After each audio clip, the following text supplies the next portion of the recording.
back to the Crochet Crowders. Those are my friends at yarnspirations.com. I'm your host Mikey. Today is the Primrose Stitch, a very simple, easy repeating stitch that has a little bit of texture to it. Not too great, but it is a really nice, easy one to be able to follow.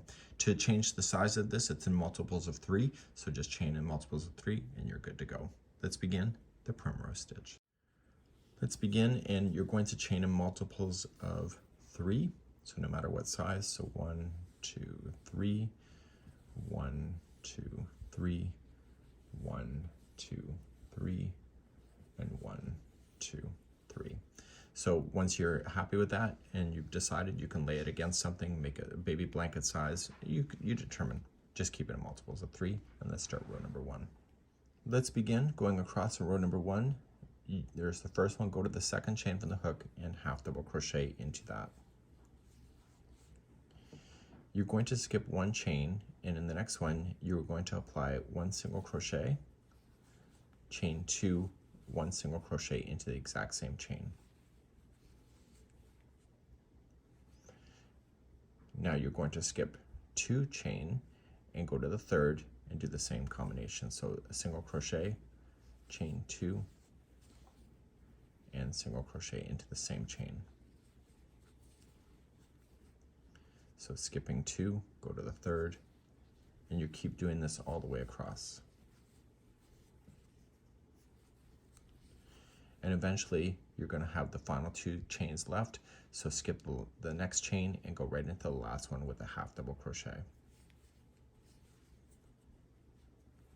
And that was row number 1. Let's turn our work and begin row number 2. To start row number 2, you're just going to immediately chain 3. That's your first double crochet, and in the chain 2 spaces that you have that are in between the single crochet, you're going to apply 3 double crochets each into those. So we have 1, 2,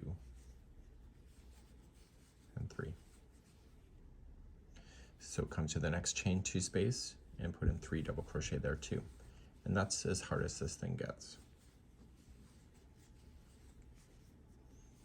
The trick is to make sure that your tension is not so tight that you can't see the chain 2 spaces. So then just keep on going across.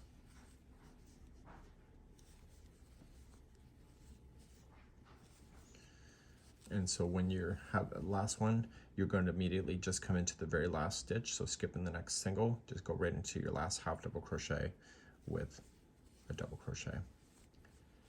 And so that makes it a nice flat edge again. So you're going to want to finish on this type of row in order to have a flat side.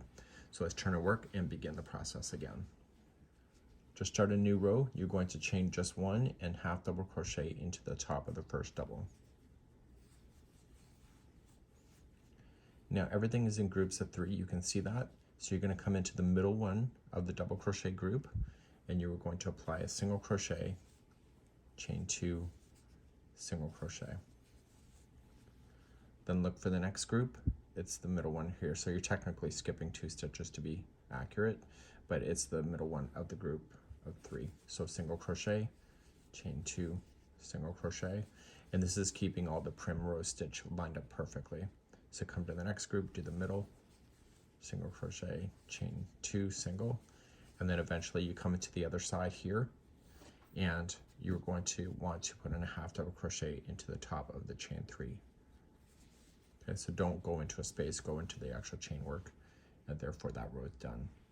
So then to start another row, you're going to chain 3, which is your double crochet, and you're looking for the chain 3 spaces, or sorry, chain 2 spaces, and you're going to apply 3 double crochet in those. So we have 1, 2, and 3. Come to the next chain 2 space,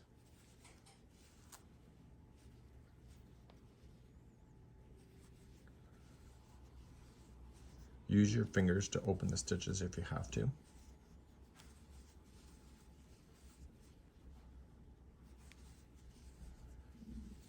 But this is as hard as this thing gets. This is the Primrose Stitch, and I would finish on one of these rows that I'm about to finish now. So then just jump to your very last one and just double crochet. So that's how this is done, and this is the Primrose Stitch.